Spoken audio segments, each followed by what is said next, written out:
Hello, it's Ryan Kennedy. I'd like to talk to you today about how to make the sand your friend. Now, we should have a great technique in here so that when we come into the sand, we know exactly how to make the ball do what we want to do. Keep in mind, tour players would rather be in the sand than in the grass. For what reason? Spin.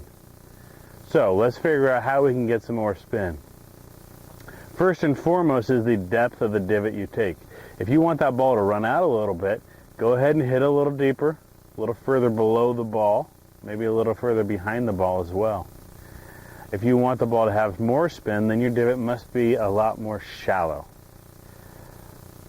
So one of the things that we need to look at is first our stance. Make sure you've got a nice wide stance because we don't want you sliding back and forth. We want a very stable and lower stance. This is going to help you enter the sand at the same point all the time. If you're entering the sand at all different points, then you are going to have a wide variety of shots coming out of the bunker. So you've got to make sure that you have control of your entry point into the sand. A good way to test that is just to draw a little line by the ball, hit a couple shots, and you'll see where the club is entering the sand. It should be about 2.5 inches behind the ball if you're trying to hit a shot with some spin on it. The next thing I want you to try to do is instead of leaning into the shot and getting your hands ahead of it, I want you to open the face. This is going to help activate the bounce on the club because the bounce is what's going to keep us from digging too deep. The digger we deep, the less spin we get. So lean the handle back, keep the handle low, and keep the club face open, and this is going to help activate the bounce. Then as you swing, make sure you're still feeling that your legs are very, very solid, and this is going to help you release the club head just a little bit, again activating the bounce and the loft of the club. Anything that causes you to dig deep is going to cause some bad results. Let's see if we can hit one out of here.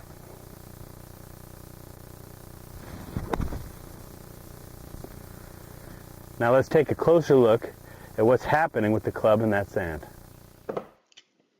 The shot we're about to look at is a spinning bunker shot. So the entry point into the sand is going to be much different than would be for a hit and run bunker shot. So entry point we're looking for right about here. Now while we're looking there, let's take a closer look at the bounce on that club. As you can see, I got the face open, and that has exposed even more so the bounce on the golf club. Now the bounce again is going to keep it from digging down into the sand, which is the key to hitting bunker shots. If you start using the leading edge, what's the leading edge? The leading edge is this guy right here. If you start using that leading edge to hit shots, then you're going to have a lot of dig. We're going to be using the trailing edge to keep us from digging. So we talked about the key is to keep those legs stable so that the club can pass your hands at impact. Let's look a little closer. There it's hit the ground and slides right underneath.